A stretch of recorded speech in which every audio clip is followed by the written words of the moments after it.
Estamos com o Nuno Mota aqui no Jamor, após a vitória no arranque da competição individual deste Campeonato do Mundo de Veteranos, 6-0, 6-0. Parabéns, Nuno. Obrigado. Vou repetir o modelo do começo da entrevista com o Vasco. Ainda há 15, 16, 17 horas estávamos a falar da competição por equipas, agora já a falar da tua participação individual. Começo por aí, como é que foi fazer essa transição? Pelo menos em termos de resultado foi fácil, mas como é que viveste estas últimas horas do fim de uma competição e do arranque da outra? Olha, ontem à tarde, depois da maratona de jogos, senti o corpo um bocado estafado, mas a recuperação durante a noite foi excelente. Um banhinho de água quente de imersão, que é para relaxar tudo, e o sono e o descanso e só jogar ao 12h30 acabou por facilitar. Depois um pormenor importante, estive ali com o meu treinador particular ali à parede e recomendo vivamente. Há muitos anos que não batia na parede. Tiveste a bater na parede? É um grande exercício, é espetacular. Deu para fazer a mãozinha. Isso depois, como aquecimento, já hoje? Aquecimento já. E depois, durante o jogo, calhou tudo bem, porque as minhas ferramentas mais importantes encaixaram bem nas fraquezas do adversário e ele nunca conseguiu estar confortável no jogo. E então acabou por ser tranquilo, apesar de ser um jogador top 100, mas foi um jogo sem grandes complicações. Jogaste aí atrás, num palco icónico. Palco maravilhoso. Também por isso, mas e também por algum desgaste emocional. Como é que foi emocionalmente? Lá está, mais uma vez esta transição e também o facto de teres atuado aqui. Agora, do ponto de vista pessoal, era o Nuno Mota que estava a jogar. É assim, toda a experiência adquirida durante a semana passada para veteranos e sabendo gerir bem o esforço que foi feito ao longo daqueles 5 dias, acabou de ser um estágio espetacular. E fomos limando alguns aspectos importantes dos nossos jogos, em termos de abordagem ao jogo, os momentos para ser mais agressivo, os momentos em que deves ser defensivo, os momentos em que é para estar na jogada apenas, e tudo isso foi enriquecendo ao longo da semana.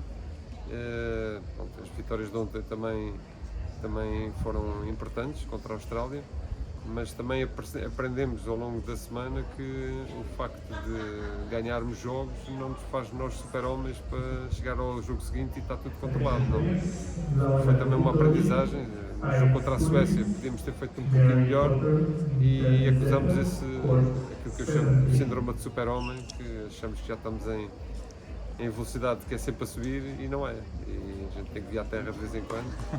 E neste jogo hoje consegui estar tranquilo, usar as minhas ferramentas, as minhas armas e explorar as debilidades do adversário de forma bastante pragmática, e foi isso que aconteceu. E para esta competição individual, vens com expectativas, vens com cautela, como é que abordas? Eu há 4 anos não joguei este Mundial, joguei só de equipas e não joguei o individual. Esta é a primeira experiência que eu tenho. O primeiro individual que individual que faço de um campeonato do mundo. A estreia foi interessante. Agora tenho pela frente, não sei se será o Jorge Tagliaferro, que é um jogador de seleção espanhola, que não sei se ganhou, se não ganhou, porque o jogo dele acho que não é aqui, é no CIF, portanto vou ter que aguardar pelo resultado, mas é assim, se ganhar sei quem é, se não ganhar também tenho razões para estar preocupado, não é? Porque se foi alguém que ganhou o Jorge é porque também tem valor. Agora acho que estou num bom momento de forma este ano.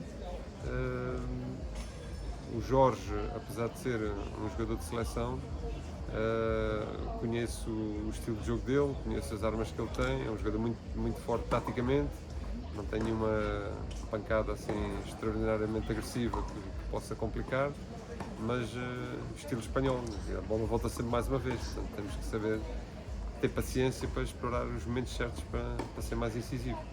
E o corpo continua a estar pronto? Tens agora uma tarde importante também para... Sim, hoje e em princípio não jogo os singulares amanhã, só devo jogar pares amanhã. A segunda ronda de singulares começa só na segunda-feira, portanto tenho mais algum tempo para recuperar. Agradecer também ao staff da reabilitação, ali o médico, os fisioterapeutas, massagistas, que têm estado sempre a dar apoio quando é necessário, mais numa perspectiva de está tudo ok, não é que haja problemas, mas a vitória é um bocadinho deles também, do resto dos jogadores portugueses e staff de Portugal que aqui está, que seja quem for português está a jogar, estão sempre a apoiar e sentimos isso dentro do campo. Nós temos aproveitado o facto desta semana ser uma competição individual para vos conhecermos um pouco melhor e darmos também a conhecer a quem vai vendo os vídeos. Temos apanhado histórias muito interessantes de pessoas que não são propriamente do ténis, mas que estão presentes no ténis como praticantes amadores há muitos anos. Tu, pelo que sei, tens quase o ténis nas veias, nasceste nos Açores, se não me engano. Queria que me explicasses como é que o ténis entrou na tua vida e um pouco do teu percurso até agora. Eu nasci em Moçambique, Nasceste em... Ok, cidade da Beira, desculpa. mas vim de Moçambique com 6 anos. Ok, Trazia já um bichinho, porque o meu pai jogava ténis e era sócio do Clube de Ténis da Beira. ok. E íamos ouvindo falar de ténis, íamos vendo as raquetes, íamos ouvindo as bolas e já vinha daí. Quando fui para os Açores, Foste com 6 diretamente... anos, fui diretamente para os Açores e Portanto, lá o Nuno fiquei. tenista nasceu nos Açores.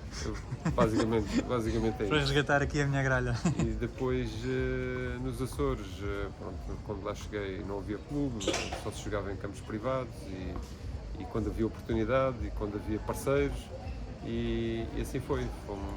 Fui começando a jogar quando os nossos pais acabavam de jogar e a gente usava as bolinhas e as raquetes deles e íamos lá bater umas bolas dos filhos dos que estavam a jogar, não é?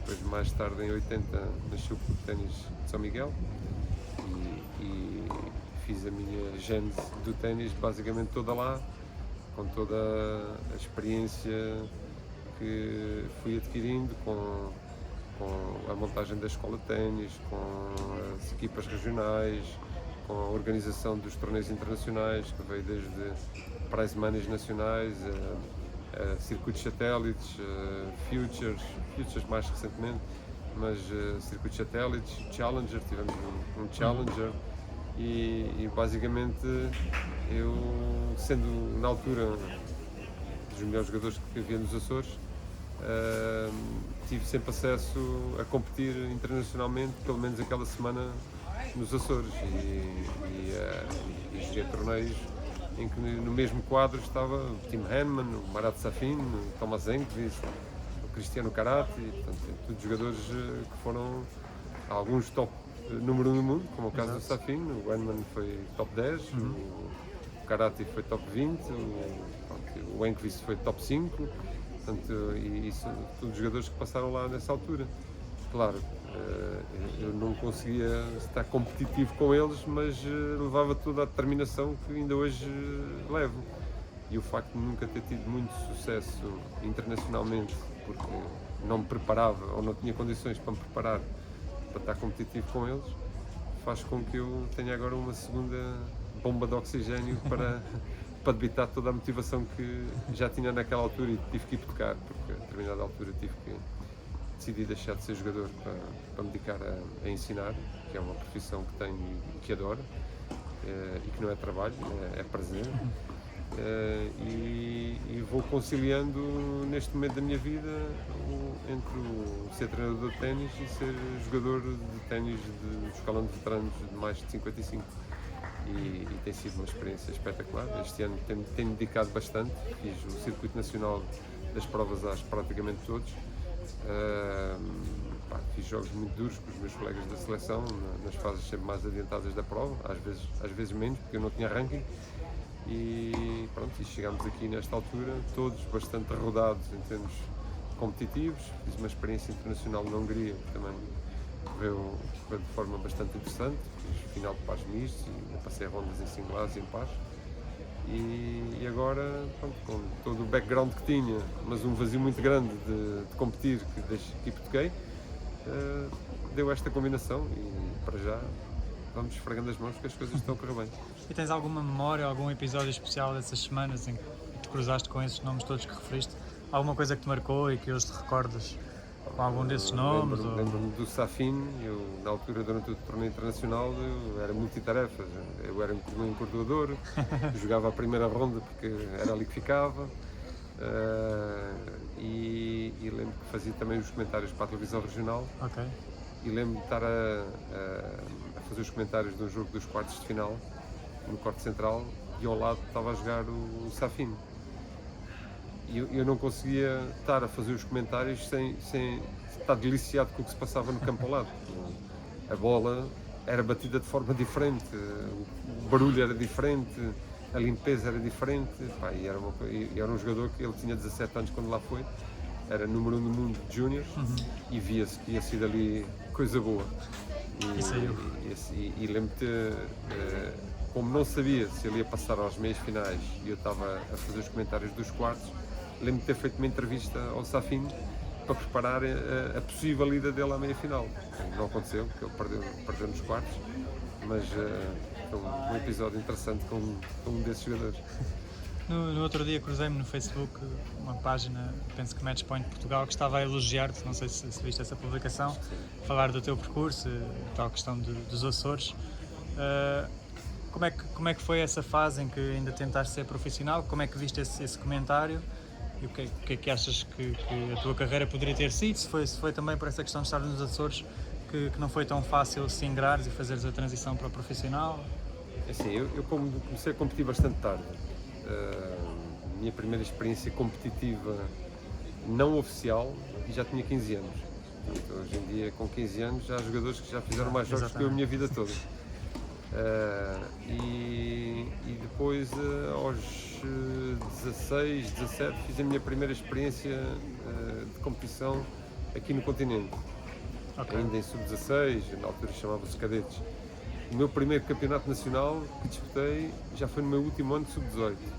E levei uma coça na primeira ronda, mas é daquelas coças que ou tu te encolhes ou tu arregaças as mangas, e foi o que eu fiz. Só que vivendo nos Açores, não havendo os jogadores com o mesmo nível para podermos treinar e esgrimir um com o outro ou uns com os outros para poder ir subindo o nível, e cada vez que viéssemos aqui ao continente estávamos competitivos, só podia fazer no verão, e era isso que eu fazia. Eu estava 9 meses no Mar Manso e vinha 3 meses para o Mar Bravo.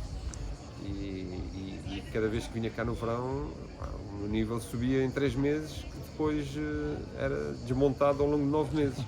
No verão seguinte vinha cá a competir e competia durante 3 meses, o nível ia subindo outra vez e depois mais 9 meses a desmontar aquilo tudo. O terceiro verão foi dramático. O terceiro verão houve uma tarefa do meu colega de seleção, do Vasco Graça. No ano anterior tinha perdido em 3 sets, ali levei 6-0, 6-0, disse não, isto não há condições para sonhar desta forma. E, entretanto, já ia dando umas aulas para ajudar na escola, e foi nessa altura que eu decidi.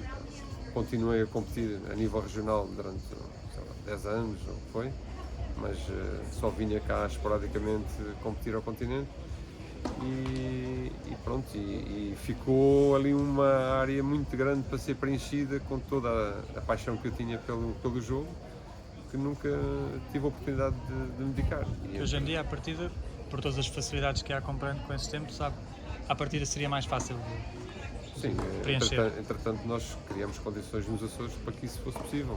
Isso também foi, na tua transição de jogador-treinador, foi uma preocupação presente desde o início, precisamente por teres sentido isso enquanto jogador? A minha decisão de deixar de ser jogador para me dedicar a ser treinador foi exatamente criar condições às gerações seguintes para terem as condições que eu não pude ter. Portanto, e estou muito agradecido a mim próprio por ter tomado essa decisão, que não foi de andar para trás, foi andar para a frente, e se calhar até foi deixar para mais tarde algo que eu também gostava muito de fazer, que era competir.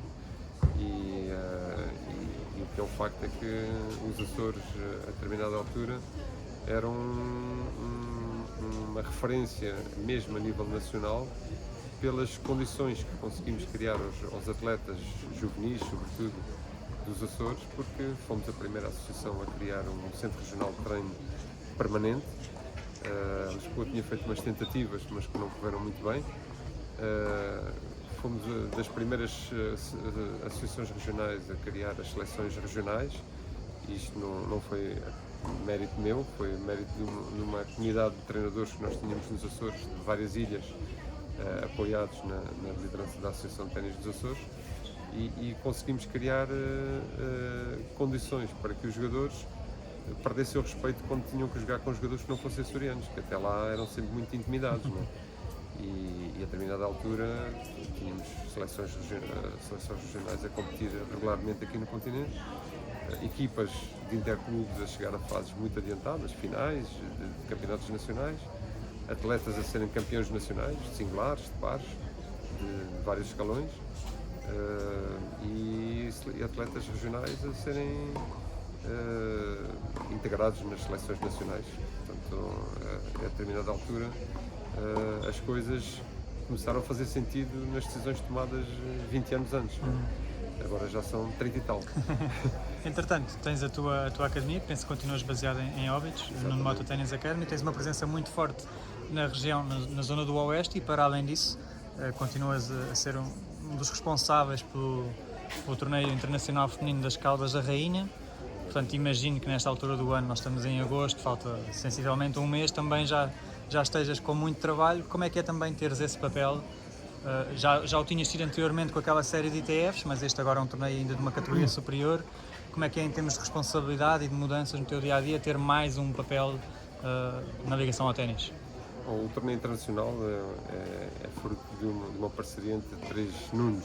Exatamente. Nuno Mota, Nuno Sardinha, Nuno Reis, e somos os 3 juntos com diferentes tarefas que montamos o torneio, e o torneio deste ano já começou a ser preparado no final do ano passado, no final do torneio do ano passado, em setembro. Portanto, é uma experiência que, no meu caso, não é inédito, porque já vinha com muita experiência de organização de eventos anteriores, desde Sub-12, Futures, masculinos, femininos, e os meus colegas da mesma forma. O Reis tem uma experiência acumulada dentro da área diferente, mas desportiva, que era o ciclismo. O Nuno Sardinha tem uma experiência acumulada enquanto organizador de eventos, desde o Mundialito de Praia da Figueira da Foz, desde a organização da Volta ao Algarve em bicicleta. Portanto, temos uma experiência que, sabendo viver em comunidade, conseguimos montar um torneio que queremos que seja um torneio de referência nacional. Foi o primeiro de um patamar de $60 mil a ser construído, a ser montado em Portugal. Ao contrário de alguns torneios que chegam a este patamar e depois vão degradando da sua qualidade organizativa ao longo dos anos, porque começa a ser uma repetição do mesmo, nós temos tentado melhorar essa performance, temos sempre introduzido fatores que possam valorizar mais a prova. O ano passado começamos por dar a hospitalidade, este ano vamos melhorar muito os recursos internos dentro do clube, com áreas sociais muito mais envolventes e muito mais confortáveis, tanto para as jogadoras como para os patrocinadores, como para as pessoas que visitam, ou mesmo para a equipa de arbitragem. Portanto, temos apoiado naquilo que são as críticas construtivas que a ITF vai fazendo anualmente, e a nossa vontade de fazer cada vez melhor. O torneio vai continuar a ser uma prova de referência nacional e mesmo internacional, porque se houver uma classificação para os torneios de 60 mil, nós queremos que seja dos melhores do mundo. Muito bem, excelente. Obrigado, Nuno. Obrigado. Espero que continuemos a falar, seria bom sinal. Ok, Obrigado. com certeza.